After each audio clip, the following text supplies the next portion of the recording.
Hello my dear students, आज हम class 12th का चैप्टर थर्मोडायनेमिक्स के मोस्ट इंपॉर्टेंट क्वेश्चंस करेंगे जो आपके एग्जाम में आने की प्रोबेबिलिटी बहुत ज्यादा है। हाईली प्रोबेबिलिटी है कि आपके एग्जाम में थर्मोडायनेमिक्स में से क्वेश्चंस आए। पहले तो मैं आपको इस क्वेश्चंस को करवाने से पहले जो जो क्वेश्चन में कंसेप्ट यूज हो रहा होगा मैं आपको वो बताऊंगा, देन मैं आपको इसका क्वेश्चन का सॉल्यूशन करवाऊंगा। टोटल 25 क्वेश्चंस मैं आपको थर्मोडायनेमिक्स में करवाऊंगा।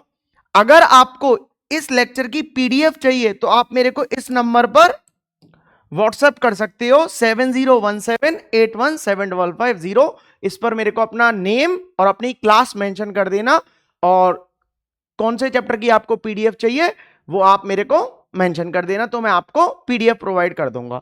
आइए हम देखते हैं हमारा पहला क्वेश्चन क्या है। पहला क्वेश्चन है हमारा explain state function and it's example. State function क्या होता है? द प्रॉपर्टी ऑफ सिस्टम, इस जगह ऑफ कर देना, the property of system whose value depends upon the initial and final state of system not upon the path of system. मतलब जो initial और फाइनल पर डिपेंड करती है, पाथ पर डिपेंड नहीं करती, उसको हम क्या बोलते हैं? स्टेट फंक्शन बोलते हैं। जैसे टेम्परेचर है, प्रेशर है, वॉल्यूम है, internal energy, enthalpy, entropy etcetera. आगे चलकर हम पढ़ेंगे। जैसे टेम्परेचर को हम कैसे लिख देते थे? Delta T equal to T2 minus T1 या फिर TF माइनस T1। तो इस जगह T2 क्या होता था? मेरा फाइनल टेम्परेचर, और T1 क्या है? Initial temperature. तो इस तरीके से इसको क्या लिख सकता हूं? Delta P equal to P2 minus P1। Delta V को क्या लिख सकता हूं? डेल्टा V, इसको लिख सकता हूं V2 माइनस V1। इसको लिख सकता हूं delta U, U2 minus U1। Internal energy को U से लिखते हैं, ठीक है ना। ऐसे देखिए दूसरा आता है हमारा right the difference between extensive and intensive properties with an example. Most important है, याद रखना ये डिफरेंस आपके पेपर में हाईली प्रोबेबिलिटी है कि ये डिफरेंस आए कि वो इंटेंसिव और एक्सटेंसिव में पूछे। गारंटी के साथ जिस जिसका पेपर होने वाला है ये पक्का आएगा, याद रख लेना। क्या होता है इंटेंसिव? क्या होता है इंटेंसिव? होता है हमारा the properties of system which do not depends upon the quantity of matter और साइज ऑफ सिस्टम। और ये क्या करता है? Which depends upon the quantity of matter और साइज ऑफ सिस्टम पर डिपेंड करता है। जैसे कि example temperature, density, pressure, melting point, boiling point, refractive index etcetera. इसके एग्जांपल क्या होते हैं? मास, वॉल्यूम, एरिया एटसेट्रा इसके एग्जांपल होते हैं। ये डिपेंड नहीं करते, ये क्या करते हैं? डिपेंड करती हैं। मैं आपको बार बार बोल रहा हूं ये क्वेश्चन बहुत इंपॉर्टेंट है, याद रखना। पेपर में आएगा ही आएगा, बस आपको ये कर लेना है। अपनी कॉपी उठाओ, पेन उठाओ और साथ के साथ लिखते जाओ जैसे जैसे मैं बोल रहा हूं। ये मत करना कि मैंने पीडीएफ के लिए बोल दिया तो पीडीएफ प्रोवाइड तो मैं करवा दूंगा लेकिन उस पीडीएफ का कुछ नहीं होगा जब तक आप खुद नहीं लिखोगे। खुद लिखना है, इसको पिक्चर की तरह नहीं देखना। कॉपी उठाओ, पेन उठाओ, लिखते जाओ और कंप्लीट होने के बाद एक बार आप अपने आप भी इन क्वेश्चंस को करना, ठीक है। इधर देखिए दूसरा है हमारा तीसरा question, define adiabatic process. Very important है, याद रखना। Adiabatic process very important, exam में याद रखना आएगा ही आएगा। एडियाबैटिक प्रोसेस बहुत ज्यादा इंपॉर्टेंट है। क्या होता है? The process in which no exchange of heat takes place. जिसमें exchange of heat takes place नहीं होता, उसके लिए क्यू क्या होता है? जीरो। क्यू इस जगह क्या है? हीट ही है। हीट मतलब क्यू को हीट से लिखते हैं। इधर देखिए ध्यान से। नेक्स्ट आता है हमारा state first law of thermodynamics. इसको किसने डिस्कवर किया था? It was given by Mayers and Helmholtz. एक साइंटिस्ट थे मेयर और हेमहोल्ट्ज, इन दोनों ने मिलकर फर्स्ट लॉ ऑफ थर्मोडायनेमिक्स बनाया था। According to this law energy can neither be created nor be destroyed, that is total energy of universe remains constant. It means whenever a particular form of energy disappears during a process, then equal to amount of other form of energy will appear हो लेती है। इस जगह देखो इसका mathematical representation very important है। क्या है? Delta U equal to Q plus W। Very important है मैथमेटिकल रिप्रेजेंटेशन फर्स्ट लॉ का। वेयर इस जगह डेल्टा U क्या है? Change in internal energy. Q क्या है? अभी अभी बताया हीट, और W क्या है? Work done. क्या है W? वर्क डन है। बोलिए बात समझ में आ रही है कि नहीं आ रही? क्लियर है? इधर देखिए नेक्स्ट आता है हमारा define heat capacity. Heat capacity क्या होता है? Heat required to raise any mass by 1 kelvin या फिर 1 डिग्री सेल्सियस बोल दो, कोई दिक्कत नहीं। इसकी यूनिट क्या होती है? जूल पर केल्विन होती है। ऐसे ही मोलर हीट कैपेसिटी क्या होता है? हीट रिक्वायर्ड टू रेज 1 मोल। इस जगह क्या था? हीट कैपेसिटी, तो इस जगह 1 केल्विन से रेज। इस जगह क्या है? मोलर, तो 1 मोल से। और स्पेसिफिक हीट कैपेसिटी क्या होता है? स्पेसिफिक हीट कैपेसिटी होता है हमारा 1 kg बाय 1 केल्विन से होता है, ठीक है ना। इसकी जूल पर केल्विन इनवर्स, और इस जगह इसकी यूनिट जूल पर मोल। उस जगह केजी आ गया, इस जगह मोल आ गया, बाद बाकी सब कुछ क्या है? सेम है। बोलिए बात समझ में आ रही? ये डेफिनेशंस इतनी इंपॉर्टेंट नहीं है क्योंकि इनका यूज होना है, इसलिए मैं आपको पहले ही मैंने बस इनको बता दिया एक बार। इधर रखिए ध्यान से। नेक्स्ट आता है हमारा state the following standard enthalpy of reaction और स्टैंडर्ड एंथैल्पी ऑफ फॉर्मेशन बताना है। स्टैंडर्ड एंथैल्पी ऑफ रिएक्शन क्या होता है? The standard enthalpy of reaction. अब देखो इस जगह इसको तो एंथैल्पी ऑफ रिएक्शन बोलते हैं, डेल्टा एच आर। अगर इस जगह में उसके ऊपर नोट लगा दूं तो ये स्टैंडर्ड वर्ड बन जाता है। क्या बन जाता है? स्टैंडर्ड।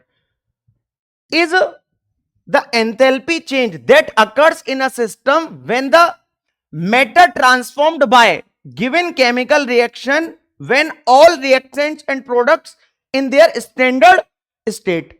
मैं आपको पहले ही बता दे रहा हूं, डेफिनेशन नहीं आएगी इसकी, इसका यूज न्यूमेरिकल में होगा बस। तो बस इसका यूज आपको जानना चाहिए। और इस जगह देखिए स्टैंडर्ड एंथैल्पी ऑफ फॉर्मेशन क्या होता है? Standard enthalpy of formation of a compound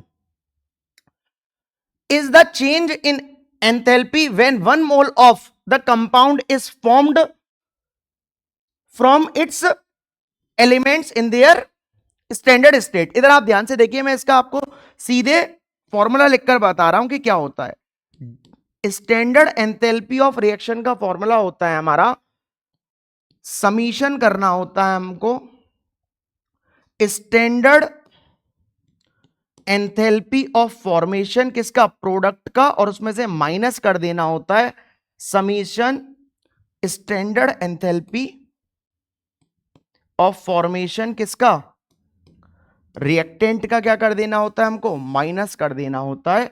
ये फॉर्मूला वेरी इंपॉर्टेंट है, मैं आपको बार बार बोल रहा हूं, वेरी इंपॉर्टेंट। इस पर आपके पेपर में जो 2025 में मार्च में जो आपके पेपर होंगे 11th क्लास के, ये गारंटी के साथ ये इस फॉर्मूले पर न्यूमेरिकल जरूर बनेगा। ये मैं आपको लिख कर देता हूं, गारंटी के साथ इसका न्यूमेरिकल आएगा। इधर देखिए अब आप ध्यान से। नेक्स्ट आता है very important, state Hess law of constant heat summation. बहुत ज्यादा इंपॉर्टेंट है हेस लॉ, बहुत ही ज्यादा। क्या होता है? According to this law the enthalpy change for the reaction is the same whether it occur in a single step or in various step, that is total enthalpy change in several step is equal to the single step के बराबर होती है। जैसे इस जगह देखो, इस जगह मैंने क्या ले लिया है? एक रिएक्टेंट लिया है, कोई भी रिएक्टेंट हो सकता है, और इस जगह प्रोडक्ट है। अगर मैं रिएक्टेंट से प्रोडक्ट में जाऊं उसके लिए मैंने एंथैल्पी डेल्टा एच ले ली है, एंथैल्पी ऑफ रिएक्शन है। ऐसा भी तो हो सकता था ये √1 है, अगर √2 में डिसाइड करता तो इस जगह रिएक्टेंट है, मानकर चल लेते हैं कि इस जगह इस तरीके से भी जा सकता है कि कर बीच में कुछ हमारे इंटरमीडिएट्स बनना है और प्रोडक्ट में वो हमारा प्रोड्यूस हो लिया, तो इस जगह इसके लिए डेल्टा H1 बोल दिया और इसके लिए डेल्टा H2 बोल दिया। तो इस जगह जब डेल्टा H1 और डेल्टा H2 को प्लस करूंगा तो भी तो मेरा प्रोडक्ट बनना है। या तो मैं ऐसे जाऊं या फिर मैं ऐसे जाऊं, तो मेरी एंथैल्पी ऑफ रिएक्शन बराबर हो। इसी को Hess law of constant heat summation बोलते हैं। बहुत ज्यादा इंपॉर्टेंट है, याद रखना। इधर देखिए नेक्स्ट आता है हमारा लेटिस। डेफिनेशन बहुत इंपॉर्टेंट है। लेटिस एंथैल्पी बहुत ही ज्यादा इंपॉर्टेंट है। लेटिस एंथैल्पी पूछा जाने वाला है, बहुत ही ज्यादा इंपॉर्टेंट है। लेटिस एंथैल्पी क्या होता है? The amount of energy required to completely separate 1 mole of solid ionic compound into constituent gaseous ions is known as Lattice enthalpy. Lattice enthalpy is a measure of the strength of an ionic compound का measure होता है. The spontaneous process क्या होता है? जो अपने आप हो जाए. अपने आप कौन से प्रोसेस होती हैं? इधर आप ध्यान से देखिए. A spontaneous process is one that occurs its own. देखो अपने आप हो रहे हैं. Without any energy input और इनपुट फ्रॉम द आउटसाइड. मतलब कोई भी हम एनर्जी इनपुट नहीं करते बाहर की तरफ से.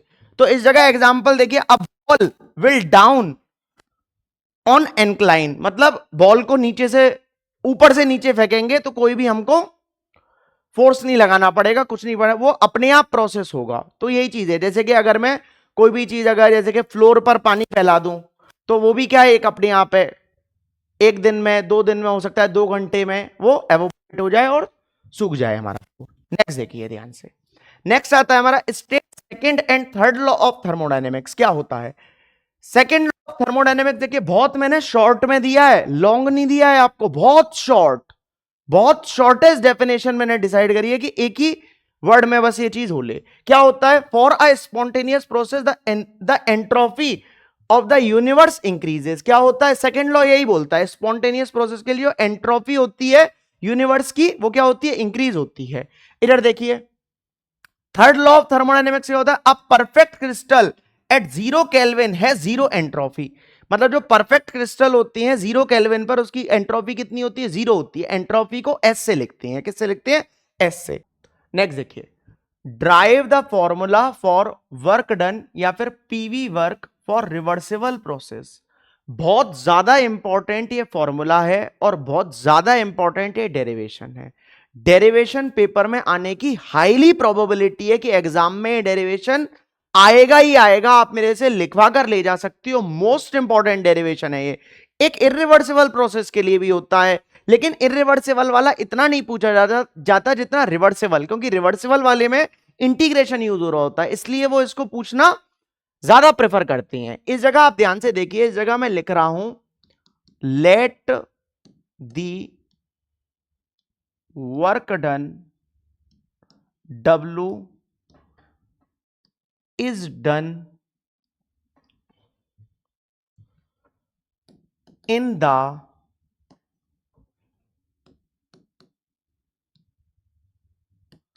expansion from या expansion of लिखो, expansion of volume from V1 to V2.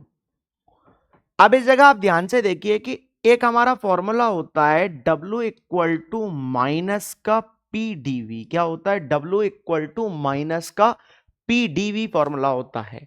इधर आप ध्यान से देखिए कि इस जगह मैं माइनस को तो बाहर ले रहा हूं, इसको इंटीग्रेट कर रहा हूं कहां से? V1 से V2 तक, और पी डीवी मैंने लिख दिया. क्या लिख दिया?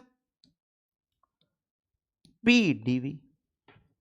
अब इस जगह आप ध्यान से देखिए बाय एक इक्वेशन होती है ideal gas equation. By ideal gas equation. Ideal gas equation क्या होती है? PV equal to n R T. क्या होती है? PV equal to n R T. अगर मैं इधर से पी निकालूं तो किस तरीके से निकल जाएगा? N R T upon V. कोई दिक्कत नहीं होनी चाहिए. इसको मैं इसमें पुट कर रहा हूं. इसको क्या नाम दे रहा हूं? फर्स्ट नाम. तो इस जगह लिख रहा हूं पुट इन फर्स्ट. तो इसमें जब मैं इसको पुट कर दूंगा तो क्या हो लेगा हमारा? W इक्वल टू, अब इस जगह माइनस तो माइनस, इंटीग्रेशन का साइन, V1 से V2. ठीक है, V1 से V2, और इस P को मैं इधर पुट कर रहा हूं तो क्या हो जाएगा? N R T upon V और dV. कोई दिक्कत नहीं होनी चाहिए. अब देखो n हमारा नंबर ऑफ मोल्स है तो कांस्टेंट होगा.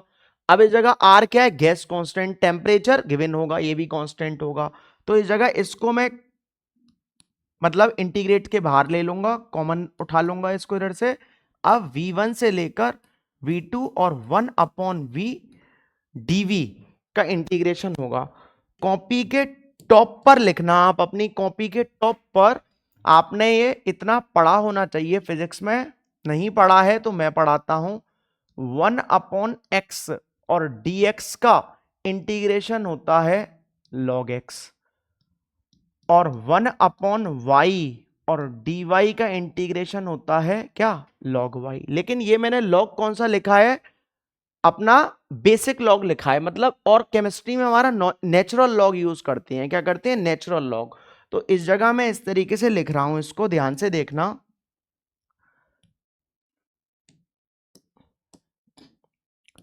W इक्वल टू माइनस का NRT, कुछ नहीं है इस जगह, बस नेचुरल लॉग को LN से बोलते हैं। LNV कितना बोलेगा, V1 मेरा लोअर, V2 मेरा ये। तो इस जगह जब मैं इसको करूंगा तो हमारा क्या होता है, NRT और upper limit minus lower limit. Upper limit कितनी है, नेचुरल लॉग चल रहा है, और लोअर लिमिट कितनी है, V1। अब आपको पता होना चाहिए मैथ्स के फॉर्मूले से कि log A minus log A होना चाहिए आपको। अब इस नेचुरल लॉग से इस वाले लॉग में कन्वर्ट करने के लिए हम क्या करते हैं, 2.303 का मल्टीप्लीकेशन कर देते हैं। तो इस जगह आप ध्यान से देखिए, इस जगह मैं अब क्या कर दे रहा हूं, माइनस का 2.303 NRT V2 अपॉन V1, ये मैंने क्या कर दिया, कन्वर्ट कर दिया इसमें। ये किसके लिए फॉर्मूला है मेरा, फॉर वॉल्यूम के लिए फॉर्मूला है। वेरी इंपॉर्टेंट डेरिवेशन है, एग्जाम में बहुत ज्यादा पूछा जाता है ये डेरिवेशन, याद रख लेना। इस डेरिवेशन को इधर थोड़ा देखो, मैंने क्या बोला, W इक्वल टू माइनस का 2.303 RT, सॉरी NRT है, क्या है,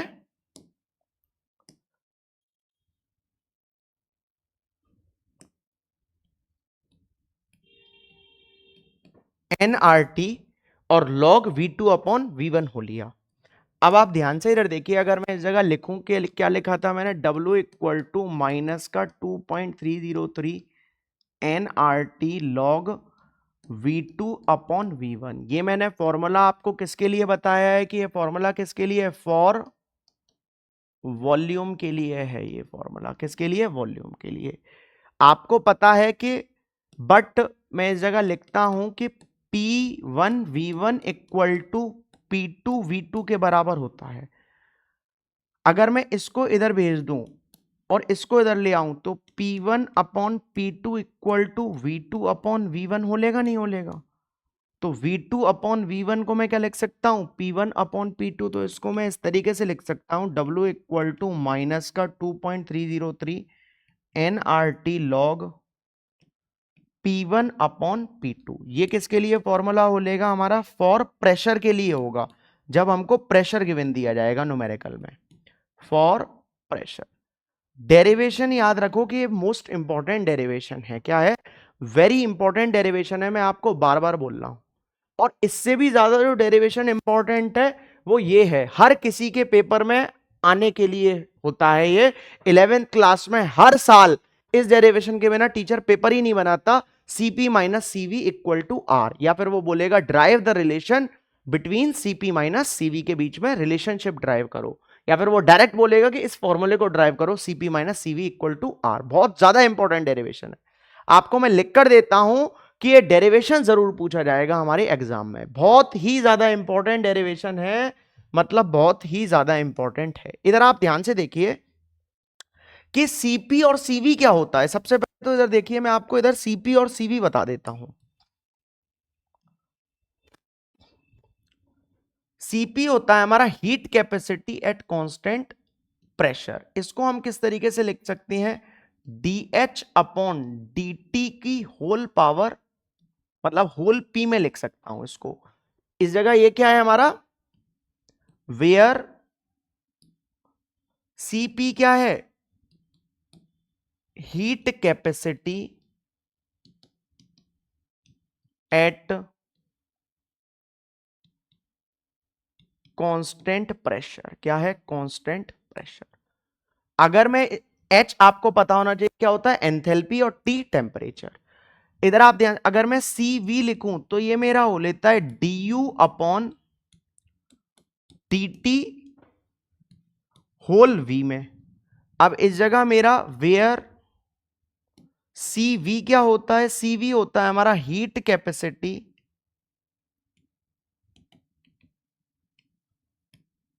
एट कांस्टेंट वॉल्यूम। क्या होता है, heat capacity at constant volume होता है। वो क्या होता है, heat capacity at constant pressure, और ये क्या होता है, heat capacity at constant volume. इस चीज को ध्यान में रखना, बहुत ज्यादा इंपॉर्टेंट है, एग्जाम में आती है। इधर अब आप ध्यान से देखिए कि Cp माइनस CV मेरे को इक्वल टू R प्रूफ करना है। आपको पता है आइडियल गैस इक्वेशन आप जानते हैं बहुत अच्छे से, बाय आइडियल गैस इक्वेशन क्या होती है, PV इक्वल टू nRT होती है। अगर मैं इस जगह इफ कर लिखता हूं, nRT इफ n की वैल्यू में 1 मोल ले लूं तो मेरा फॉर्मूला क्या हो लेगा, PV इक्वल टू RT हो लेगा। कोई दिक्कत नहीं होनी चाहिए। अगर मैं इसको इस तरीके से लिख सकता हूं, कोई दिक्कत ना हो तो, PV1 इक्वल टू RT1। इसको मैं क्या नाम दे रहा हूं, फर्स्ट नाम दे रहा हूं। क्या नाम दे रहा हूं, फर्स्ट। कोई दिक्कत नहीं होनी चाहिए। बोलिए बात समझ में आ रही है कि नहीं आ रही। और इसको मैं लिख सकता हूं PV2 इक्वल टू RT2। इसको क्या नाम दे दूं, सेकेंड नाम दे दूं। बोलो बात समझ में आ रही है। अब इस जगह मैं लिख रहा हूं सब्ट्रैक्ट फर्स्ट फ्रॉम सेकेंड। मतलब सेकेंड में से फर्स्ट को माइनस करता हूं तो किस तरीके से लिखूंगा, PV2 minus PV1 equal to RT2 minus RT1। इस जगह से P को क्या ले लूं, कॉमन ले लूं, तो V2 minus V1 equal to R, और ये क्या हो लेगा, T2 माइनस T1।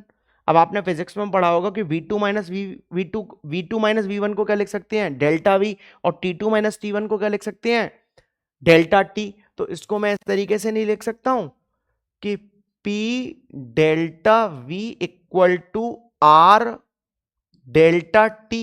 कोई दिक्कत नहीं होनी चाहिए। बोलो बात समझ में आ रही है कि नहीं आ रही।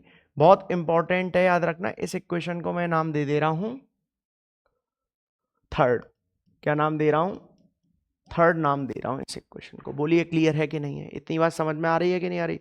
अब आपको एक चीज पता होनी चाहिए इस जगह के, बट वी नो दैट, हम जानते हैं, आप नहीं जानते हो मेरे को पता है, लेकिन अभी आपको याद रखनी पड़ेगी ये चीज। और अगर आती है तो बहुत बढ़िया है, कोई दिक्कत नहीं होगी। क्या होता है इस जगह कि चेंज इन एंथैल्पी क्या होता है, change in internal energy plus plus pressure volume work होता है। ये होता है delta H equal to delta U plus P delta V होता है। इस जगह मैं क्या कर रहा हूं, इस जगह on dividing delta T in through out, इस पूरी इक्वेशन को मैं डेल्टा T से डिवाइड कर रहा हूं। तो इस जगह क्या हो जाएगा, delta H upon delta T। ये क्या हो लेगा, delta U upon delta T। और ये क्या हो लेगा, plus P delta V upon delta T। कोई दिक्कत नहीं होनी चाहिए। अब इस जगह आप ध्यान से इधर देखिए, जो मैंने थर्ड इक्वेशन मानी थी, अगर मैं इस जगह से R निकालूं तो R मेरा क्या निकलेगा, इसको उधर भेज दूं तो P delta V upon delta T निकल आएगा। निकल आएगा कि नहीं निकल आएगा, बोलो बात समझ में आ रही है कि नहीं, क्लियर है। अब आप इधर ध्यान से देखो, ये U है, याद रखना। तो ये मेरा क्या है, ये तो मेरा R है। क्या है, R। और इसको मैं ऐसे लिख सकता हूं delta H upon delta T का whole P equal to delta U upon delta T का होल वी, और ये क्या है प्लस का आर, इसको क्या बोलते हैं हम सीपी। अभी अभी मैंने जस्ट बताया कि ये क्या होता है सीपी और ये क्या होता है सीवी, तो इसको क्या बोल दूंगा सीवी प्लस आर। तो इस जगह इसको इधर कर दूंगा तो सीपी माइनस का सीवी इक्वल टू किसके बराबर हो जाएगा, आर के बराबर हो जाएगा। है बहुत इंपॉर्टेंट डेरिवेशन है, पेपर में आएगा ही आएगा, वेरी इंपॉर्टेंट, बार बार बोल रहा हूं मैं आपको, ये डेरिवेशन जरूर आएगा पेपर में, याद रखना पक्का फिक्स है ये डेरिवेशन, गारंटी के साथ आएगा, मतलब आएगा, कोई भी नहीं रोक सकता इस डेरिवेशन को, याद रखो, वेरी इंपॉर्टेंट, मतलब वेरी इंपॉर्टेंट।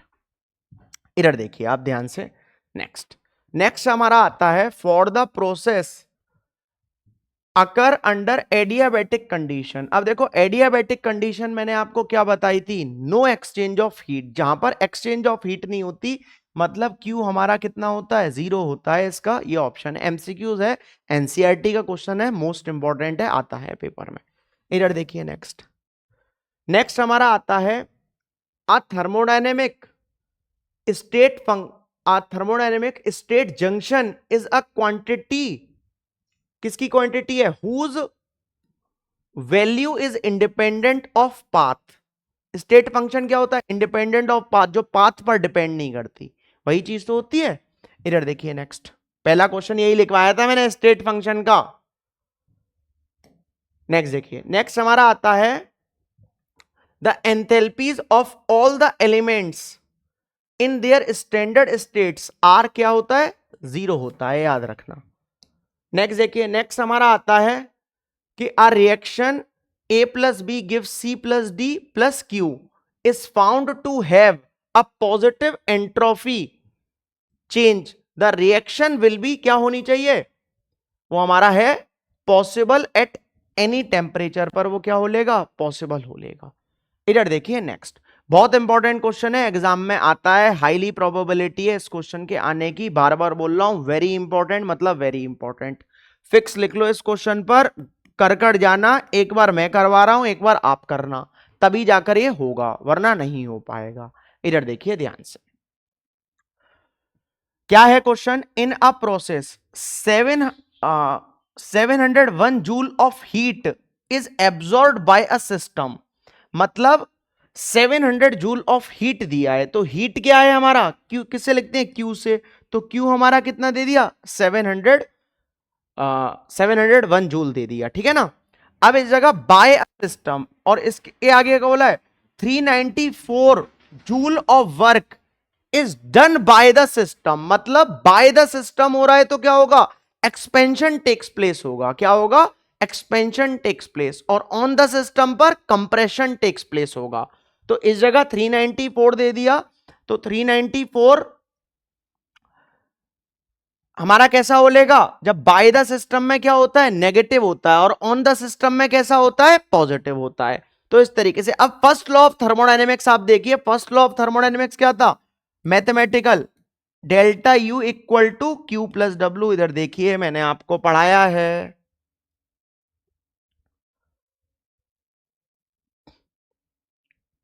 ये देखिए delta U equal to Q plus W, ये फर्स्ट लॉ ऑफ थर्मोडायनेमिक्स बोलता है, उसी पर बहुत ही ज्यादा लो लेवल का क्वेश्चन करवा रहा हूं, और पेपर में पूछा जाता है वो क्वेश्चन, क्योंकि एनसीईआरटी का है, this question belongs to NCERT, ठीक है ना। इधर देखिए, तो चेंज इन इंटरनल एनर्जी मेरे को निकालनी है, डेल्टा यू निकालना है, क्यू मेरे पास 701 है, माइनस 394, 707 जूल हमारा हो लेगा आंसर। बोलिए बात समझ में आ रही है कि नहीं आ रही, क्लियर है। इधर अब आप ध्यान से देखिए क्वेश्चन, देखिए नेक्स्ट क्वेश्चन हमारा आता है the reaction of cyanamide, cyanamide का फॉर्मूला क्या होता है, NH2CN is with dioxygen was carried out in a bomb calorimeter and delta U was found to be 742.7, minus का है, किलोजूल पर मोल at 298 Kelvin, calculate enthalpy change for the reaction at 298 kelvin. क्या निकालना है मेरे को, एंथैल्पी चेंज निकालना है, और रिएक्शन हमको ये दी हुई है, पेपर में गिवन दी जाएगी ये रिएक्शन, ठीक है ना। इधर आप ध्यान से देखिए, एंथैल्पी चेंज मतलब change in enthalpy, in short delta H निकालना है। चेंज इन इंटरनल एनर्जी मेरे को कितना दे दिया है, ये मेरे को दे दिया है माइनस का 742.7 किलोजूल पर मोल दे दिया है। क्या दे दिया है, किलोजूल पर मोल। टेम्परेचर कितना दे दिया है, 298 केल्विन। मैं आपको एक बार फिर से बोलता हूं, ये क्वेश्चन मोस्ट इंपॉर्टेंट है, एनसीईआरटी का क्वेश्चन है, आने लायक है पेपर में और बहुत बार आ चुका है क्लास 11th में। प्लस आपसे रिक्वेस्ट करता हूं कि आप इस वीडियो को जब देख रहे होंगे तो कॉपी और पेन में साथ के साथ कॉपी में लिखते जा रहे होंगे। अगर आप नहीं कर रहे हो ऐसे तो कोई फायदा नहीं है, याद रखना। कॉपी उठाओ, पेन उठाओ और लिखो। जैसे ही मैं सॉल्यूशन कंप्लीट कर देता हूं तो वीडियो को पॉज करो और लिखना चालू करो। अगर नहीं लिखते हो तो बेकार है, याद रखना।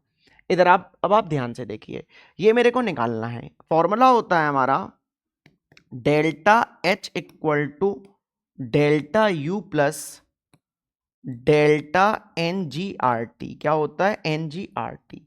इस जगह हमारा क्या है, डेल्टा एन जी क्या है, नंबर ऑफ मोल्स गैसियस के चेंज होने होती हैं। इस जगह देखिए मैं आपको डेल्टा एन जी और निकाल कर बताता हूं कि ये किस तरीके से निकलता है। डेल्टा एन जी मेरा निकलता है नंबर ऑफ मोल्स प्रोडक्ट के minus number of moles reactant के, और गैसियस के होने चाहिए। अब N2 के नंबर ऑफ मोल्स, इसका कोफिशिएंट कितना है 1, तो इसके नंबर ऑफ मोल्स 1। CO2 का कितना है 1, तो इसका भी 1, और इसके 0 क्योंकि लिक्विड में लिए ही नहीं जाएंगे। अब इसका कितना है, माइनस करूंगा इसका 1, और इसका कितना है 3/2, तो ये कितना हो जाएगा 2 माइनस 2.5, तो कितना आ लेगा ये मेरा, माइनस का 1/2 आ लेगा। बोलिए बात समझ में आ रही है कि नहीं आ रही। ये नंबर ऑफ मोल्स आ लेंगे गैसियस के, चेंज डेल्टा एन जी। अब इस जगह आप ध्यान से देखिए, डेल्टा एच निकालने के लिए मेरे को ये कितना दे दिया है, यू दे दिया है मेरे को माइनस का 742.7। ये कितना है मेरा 1/2। आर की वैल्यू फिक्स होती है, पेपर में गिवन मिलेगी 8.314, लेकिन ये किलोजूल में मेरे को ये दिया है तो किलोजूल में, जूल में देगा। किलोजूल में करने के लिए 1000 का डिवाइड कर रहा है, इसका मतलब 10⁻⁻3, और टेम्परेचर 298 केल्विन हो लेगा। माइनस का लिख देना इसको। तो हमारा सॉल्व होकर इधर से हमारा आंसर आएगा ये माइनस का 741.5 किलोजूल पर मोल। कितना आ लेगा, माइनस का 745 किलोजूल पर मोल हमारा क्या होगा, इसका आंसर आएगा। बोलिए बात समझ में आ रही है कि नहीं आ रही, क्लियर है। इधर देखिए नेक्स्ट देखिए, नेक्स्ट आता है हमारा calculate the enthalpy of reaction. Enthalpy of reaction मैंने आपको क्या बताया था, एंथैल्पी ऑफ रिएक्शन को डेल्टा आर एच से लिखते हैं, और ये क्या होता है, समीशन होता है एंथैल्पी ऑफ फॉर्मेशन किसका, प्रोडक्ट का, माइनस और एंथैल्पी ऑफ फॉर्मेशन किसका, रिएक्टेंट का, समीशन होता है। अगर इस जगह मैं स्टैंडर्ड भी लगाऊं तो भी कोई दिक्कत नहीं होनी चाहिए, आप चाहो तो स्टैंडर्ड लगा लो, बात एक ही होती है। रिएक्शन हमको दे दी है N2O4 3CO, N2O और CO2।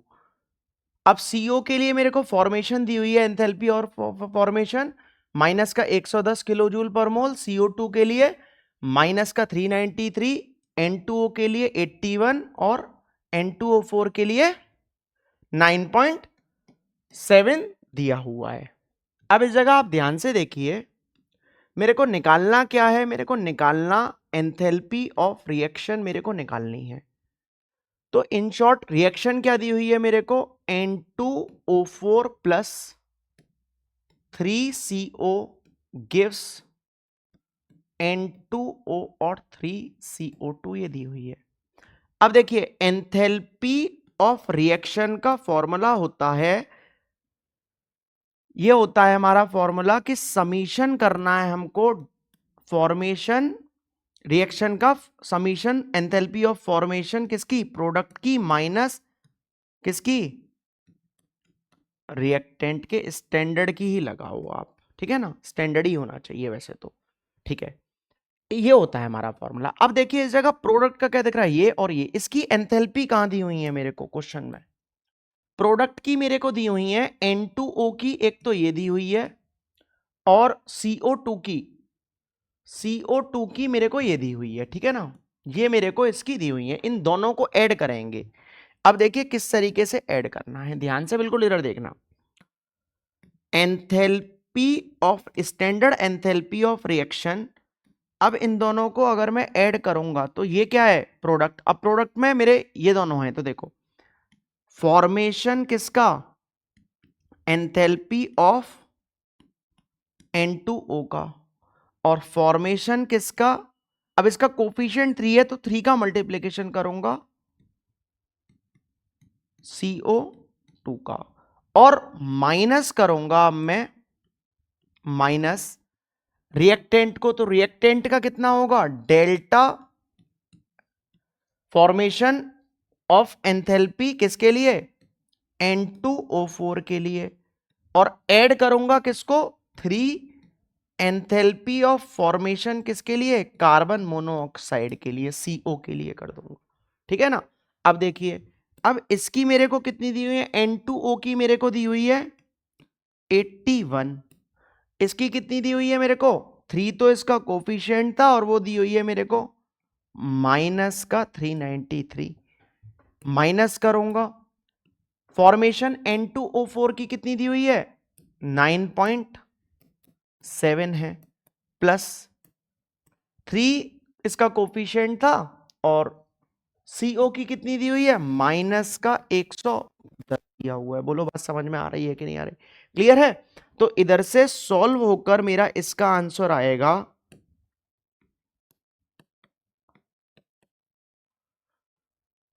माइनस का 777.7 किलोजूल पर मोल। मैं आपको लिखकर दे सकता हूं कि ये क्वेश्चन जरूर आएगा, गारंटी के साथ आएगा, एनसीईआरटी का क्वेश्चन है, पहली बात तो ये है, और आता है एग्जाम में, ये श्योरिटी है इस चीज की। इधर देखिए नेक्स्ट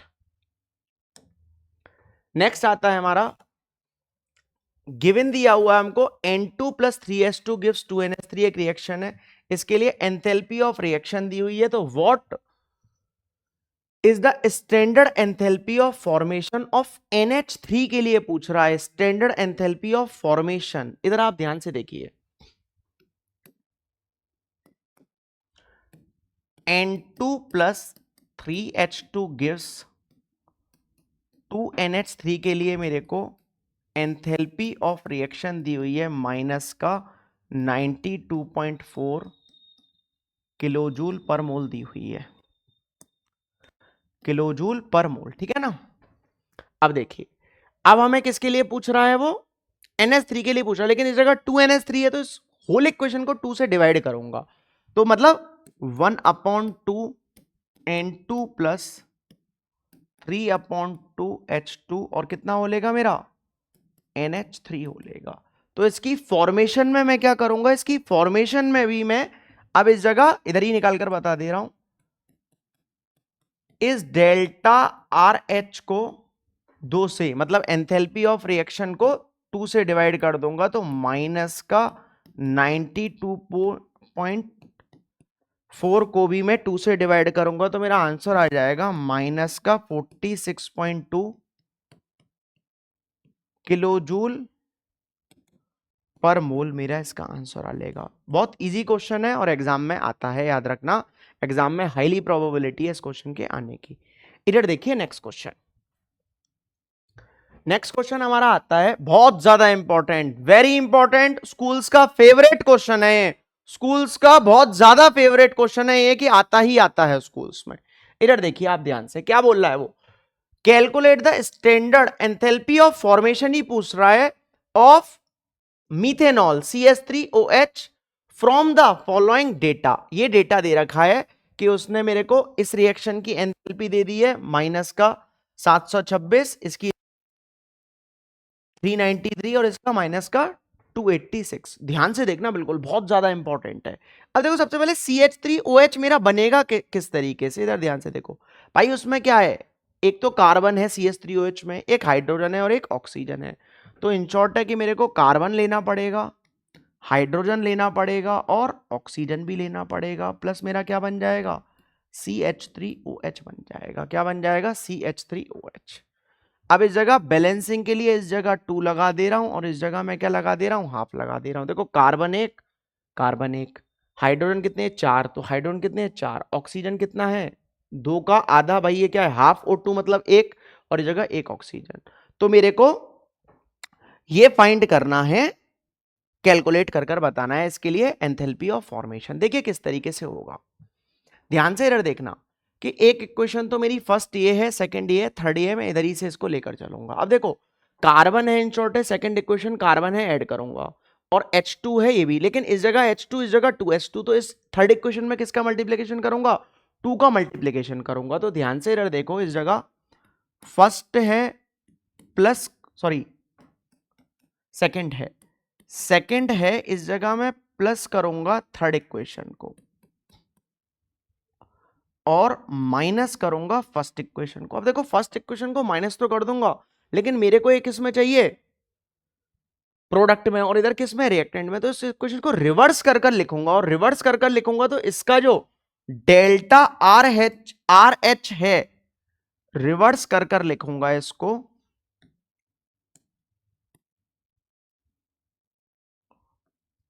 देखिए रिवर्स करूंगा तो इसका जो डेल्टा आर एच है वो नेगेटिव की जगह क्या हो लेगा, पॉजिटिव हो लेगा। इसका डेल्टा आर एच याद रखना, ये हो लेगा। तो अब आप ध्यान से इधर देखिए, जब मैं इसको लिखूंगा तो क्या है मेरा, कार्बन और ऑक्सीजन, फिर इधर क्या है 2H2, और फिर क्या है हाफ O2 में मैं इस जगह 2 का मल्टीप्लीकेशन करूंगा तो कितना हो जाएगा, हाफ O2 में इस जगह अगर मैं 2 का मल्टीप्लीकेशन कर दूंगा तो इस जगह करो आप, कोई दिक्कत नहीं है, ऐड करो इन दोनों को, तो इस जगह लिख देना 2, 1 O2 ही होगा, ठीक है ना, एक O2 हो लेगा, और इस जगह इसको माइनस भी कर दो अभी के अभी, इसको रिवर्स कर माइनस, तो उधर जाएगा ये माइनस का, तो इस जगह इसको ऐड कर रहा हूं CO2 को और 2H2O को गिव्स। अब इस जगह क्या हो लेगा, ये मैंने पूरा कर दिया, रिएक्टेंट वाला पार्ट लिख दिया। प्रोडक्ट वाला पार्ट किस तरीके से लिखूंगा कि पहले तो इसको लिखूंगा CO2 को, फिर इसमें 2 का मल्टीप्लीकेशन कर दिया था 2H2, देखो अभी कट जाएंगे, ठीक है ना, और फिर किसका आएगा मेरा, इसको तो रिवर्स वाला वो कर दिया, फिर मेरा उधर वाला पार्ट आएगा, तो ये मेरा आएगा CH3OH प्लस 3/2O2। बोलिए बात क्लियर है कि नहीं है। अब देखो CO2 से तो CO2 कैंसिल हो रहा है, H2O से H2O कैंसिल हो रहा है, CH3OH तो मेरे को चाहिए, इस जगह क्या है हाफ, मतलब 1.5 है 3/2 का, और वो इधर आएगा तो कितना बचेगा भाई, 1 माइनस हो जाएगा तो कितना बचेगा, हाफ ही तो बचेगा। तो इस जगह आप ध्यान से देखिए, तो इस जगह मेरा, और इस जगह ये क्या है 2 है, कितने हैं 2 ऑक्सीजन है इस जगह, करिए माइनस कोई दिक्कत नहीं है, कार्बन और इस जगह 2H2 लिख दो, 2O2 कर लो एक बार स्टेप और, 3/2O2 गिव्स CH3OH। देखो दो में से 1.5 जाएगा तो कितना बचेगा, हाफ ही बचेगा, H2 हाफ O2 CH3OH। इस तरीके से ये हमारा क्या हो लेगा, इक्वेशन बन जाएगी। तो मैंने इन शॉर्ट किस तरीके से किया, ऐसे ही तो करिए। तो सेकंड है, अब सेकंड वाले की मेरे लिए क्या है, ये है, तो इसको मैं लूंगा इस जगह। तो इस जगह आप ध्यान से देखिए, मैं इधर सॉल्व करता हूं इसको, enthalpy of formation, standard enthalpy of formation निकालनी थी, तो मैंने क्या लिया है, सेकंड वाली ली है, तो सेकंड प्लस मैंने थर्ड में 2 का मल्टीप्लीकेशन किया है, तो इस जगह माइनस का 286 में 2 का मल्टीप्लीकेशन कर दूंगा, और फिर मैंने ऐड किसको किया है, ऐड नहीं माइनस किया है फर्स्ट वाले को, तो कितना है माइनस का 726 हो लेगा। तो मेरा इस जगह जो एंथैल्पी ऑफ फॉर्मेशन इसका सॉल्व होकर आ लेगा, आएगा तो मेरा किसमें, किलोजूल पर मोल में ही आएगा।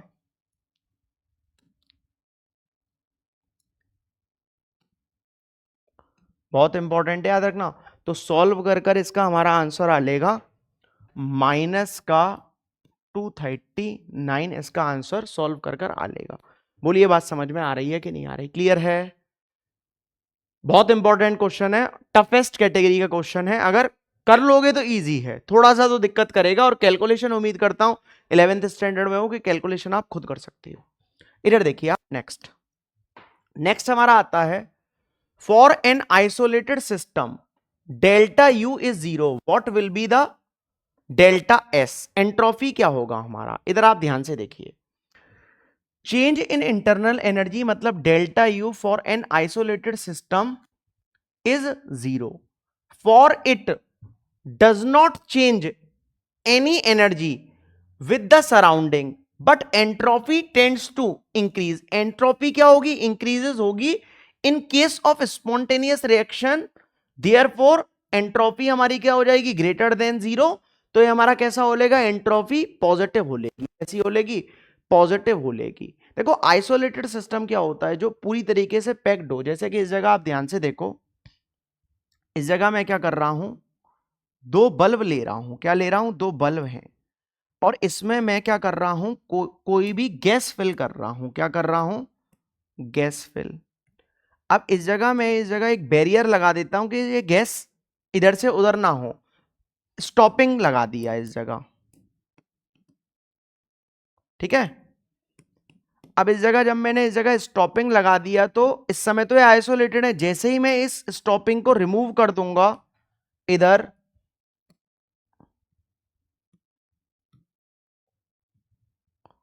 तो गैस क्या हो लेगी मेरी, ये जो है मूव हो लेंगी, मिक्स हो लेंगी, ये गैसेस आर क्या हो लेंगी, मिक्स हो जाएंगी ये, तो गैसेस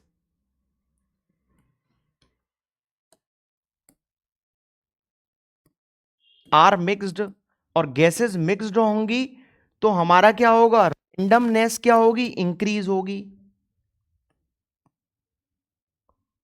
रैंडमनेस इंक्रीजेस। तो जब रैंडमनेस मेरी बढ़ेगी, तो जब रैंडमनेस बढ़ेगी तो रैंडमनेस पर ही डिपेंड करता है हमारा एंट्रोपी, तो एंट्रोपी भी क्या होगी हमारी, इंक्रीज होगी। इसलिए जब एंट्रोपी बढ़ेगी तो एंट्रोपी कैसी हो लेगी, पॉजिटिव हो लेगी, इसलिए इस जगह डेल्टा एस कैसा है हमारा, पॉजिटिव। नेक्स्ट देखिए, नेक्स्ट हमारा आता है, for a reaction at 298 kelvin 2a plus B give C, delta H कितना दिया हुआ है हमको, 400 किलोजूल पर मोल, एंड डेल्टा एस ये क्या है, डेल्टा है, याद रखना, डेल्टा एस 0.2 किलोजूल पर केल्विन पर मोल, एट व्हाट टेम्परेचर, मतलब हमसे क्या पूछ रहा है, सीधी सीधी बात है, टेम्परेचर पूछ रहा है, टी निकलवा रहा है, क्या निकलवा रहा है, टी निकलवा रहा है। At what temperature will the reaction becomes spontaneous considering delta H and delta S to be constant over the temperature range, इसको कांस्टेंट मानना है। अब आप इधर ध्यान से देखिए, गिवन में क्या दे दिया है, एक तो मेरे को डेल्टा एच दे दिया है 400 किलोजूल पर मोल, या फिर मोल इनवर्स लिख दो, कोई दिक्कत नहीं है। एक डेल्टा एस दे दिया है 0.2 किलोजूल पर केल्विन पर मोल, ठीक है।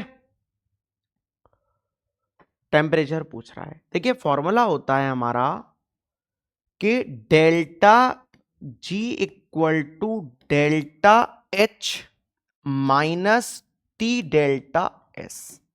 अब मेरे को क्या निकालना है, टी निकालना है, तो इसको इधर ले जाऊं, इसको इधर, तो टी डेल्टा एस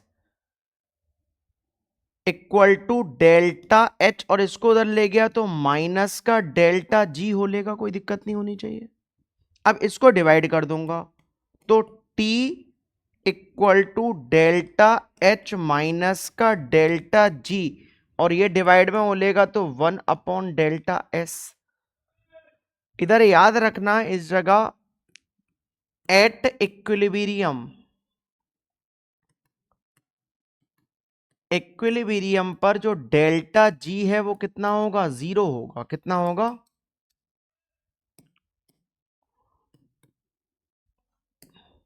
इधर लिख देता हूं, डेल्टा जी कितना हो लेगा, 0 हो लेगा।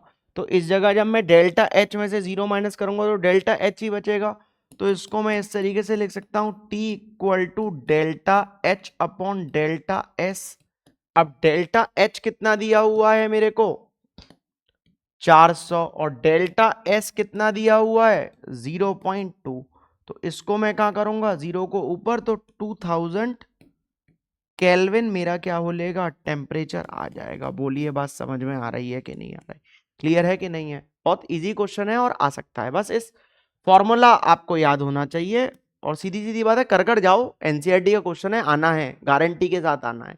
जितने क्वेश्चन मैं आपको लगभग 25 से 26 क्वेश्चन करवाऊंगा, और अगर आपने 25 से 26 एक बार वीडियो देखकर कर लिए और एक बार अपने आप कर लिए तो हो जाएगा, कोई दिक्कत नहीं है, ठीक है ना। इधर अब आप ध्यान से देखिए, नेक्स्ट हमारा आता है, for the reaction 2Cl gives Cl2, what will be the sign of delta H and delta S? दोनों के साइन कैसे होते हैं, आपको नेगेटिव होती है।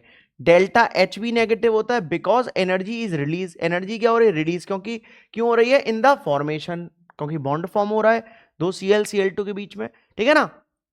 और डेल्टा S मेरी ये negative, because entropy decreases when atoms combine to form molecules.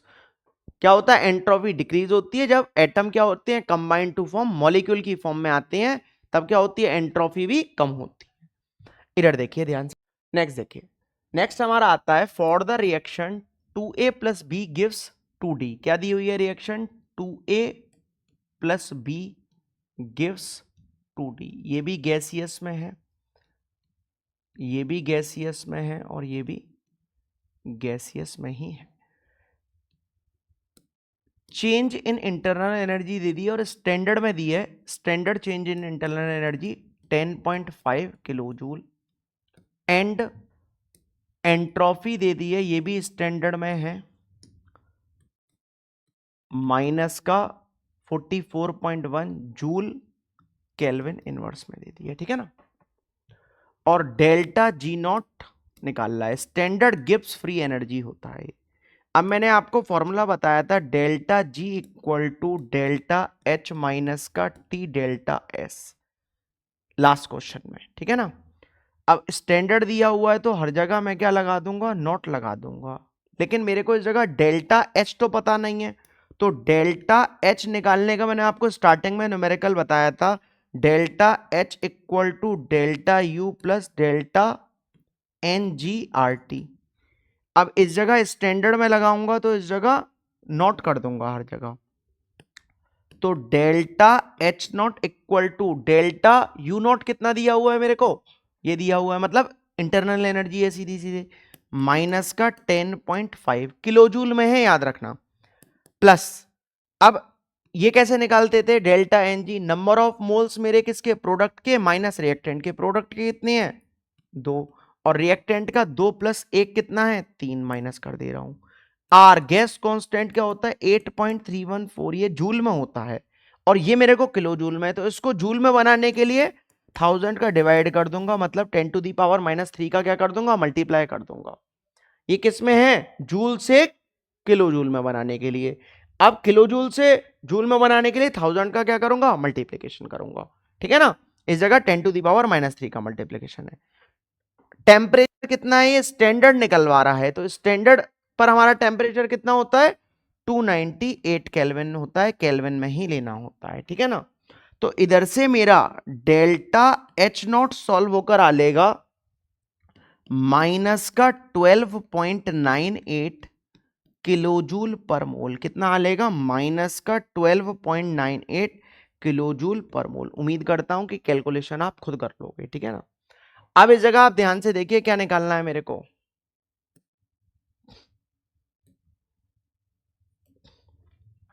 Delta G not निकालना है, तो delta G not equal to delta H तो अभी अभी निकाल कर हटाऊं, कितना है? माइनस का 12.98 किलो जूल में है, ठीक है ना।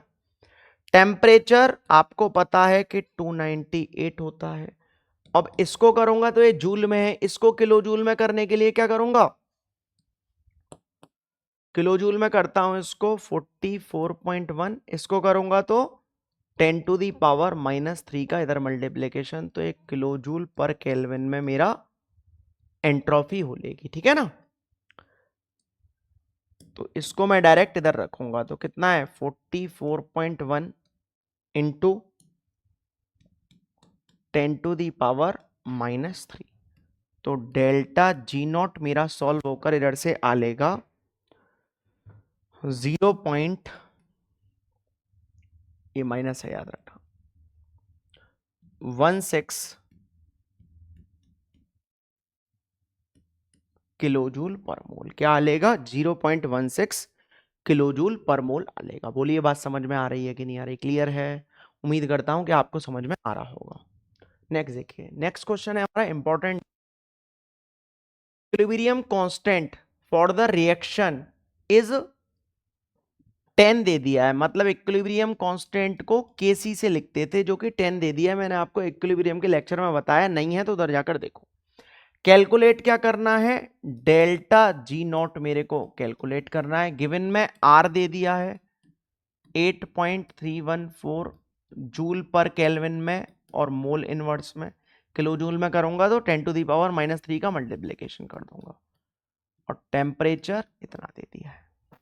फॉर्मूला आपको इसका पता होना चाहिए। फॉर्मूला होता है delta G not equal to minus का 2.303 आर टी लॉग के सी। क्या हो लेगा? आर टी लॉग के सी। इस जगह एक चीज और देख लेना कि ये कैसी आ रही है? पॉजिटिव आ रही है। इसका मतलब रिएक्शन इज, लिख देता हूं मैं इस जगह, सिंस डेल्टा मेरा पॉजिटिव, तो that is reaction is spontaneous. कैसी है रिएक्शन? स्पॉन्टेनियस है। इस जगह जब इसको निकालूंगा तो माइनस का 2.303, आर कितना है? 8.314। टेम्परेचर कितना है? टेम्परेचर 300 दे रखा है, और 10। अब ये देखो, जो लॉग की पावर है वही क्या होती है? जो 10 की पावर है वही क्या होती है? लॉग की वैल्यू। 10 की पावर कितनी दिख रही है? 1, तो लॉग की वैल्यू कितनी हो लेगी? 1 हो लेगी हमारी। तो इस जगह सॉल्व होकर हमारा इसका आंसर आ लेगा माइनस का 5744 जूल पर मोल में आ लेगा। किलो जूल में निकालूं तो क्या कर दूं? 1000 का डिवाइड कर दूं, तो 1000 का डिवाइड मतलब ये मेरा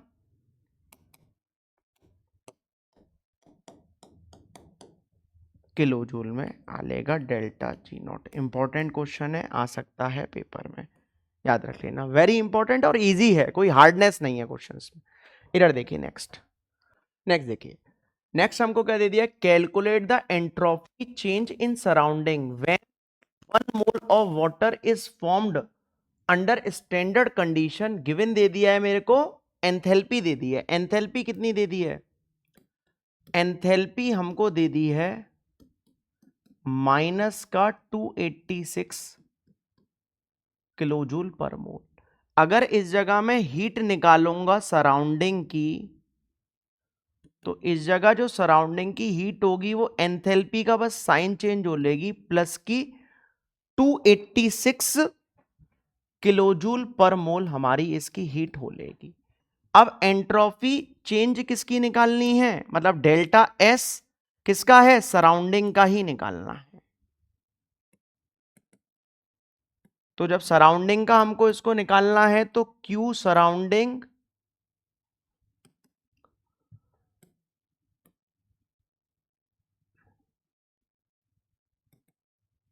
अपॉन टेम्परेचर कर दूंगा। तो ये कितना है हमारा 286 और टेम्परेचर कितना दे दिया है मेरे को, स्टैंडर्ड है तो सीधे सीधे 298 कर दो। तो सॉल्व होकर इसका मेरा आंसर आएगा 0.9597, कितना 9597 किलोजूल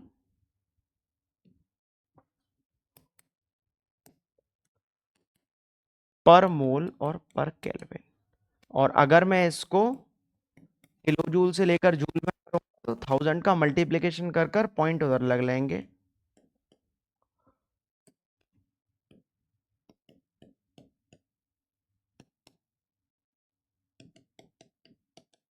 और केल्विन में हमारा क्या होलेगा, इसका आंसर होलेगा। इतने हमारे टोटल नंबर ऑफ क्वेश्चंस थे जो उम्मीद करता हूं कि आपको समझ में आए होंगे। अब मैं आपसे एक उम्मीद करता हूं, मैंने लेक्चर के बीच में भी बहुत बार बोला है कि आप इसको लिखते रहे होंगे, आपने लिख लिया होगा। और अगर नहीं लिखा है तो ट्राई करो, एक और बार देख लो, कोई दिक्कत नहीं है, लिख लो। और अगर नहीं लिखना चाहते हो तो मेरे को इस नंबर पर क्या करो, अपना नेम और अपनी क्लास मेंशन कर कर मैसेज करो और मैं आपको ये पीडीएफ प्रोवाइड कर दूंगा। उम्मीद करता हूं कि आपको लेक्चर पसंद आया होगा। अगर लेक्चर पसंद आया है तो लाइक करिए, शेयर करिए, शेयर ज़्यादा से ज़्यादा करना, क्योंकि लाइक शेयर और सब्सक्राइब करने में आपका कुछ नहीं जाता और कुशाग्र सर को मोटिवेशन आता। That's it.